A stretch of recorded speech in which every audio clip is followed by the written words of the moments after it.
नमस्कार. आज सकाळी सकाळी आळूच्या पानांच्या वड्या करायला घेतल्या होत्या इथं आईने आणि इथं मस्त चुलीवर तळून घेतल्या आणि नंतर आमच्या बाप्पूंबरोबर मी गावातल्या देवांच्या दर्शनासाठी गेले होते. हे मारुतीचं मंदिर आहे आणि बघा किती छान फुलांची सजावट केलेली आहे. हे सगळेच मंदिराचा परिसर आहे. इथं चन्नेश्वरनाथाचं मंदिर आहे, महादेवाचं मंदिर आहे आणि खूप छान परिसर केलेला आहे.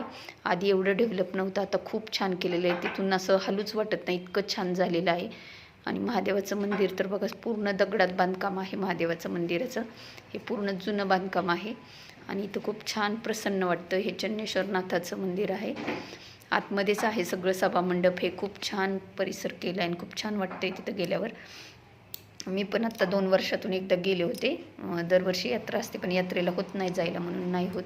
आणि हे पाठीमागं मुळामुठा नदी वाहते. मंदिराच्या पाठीमागच्या बाजूलाच मुळामुठा नदी आहे, बाजूनी जाते. तर बघा किती छान वाटते.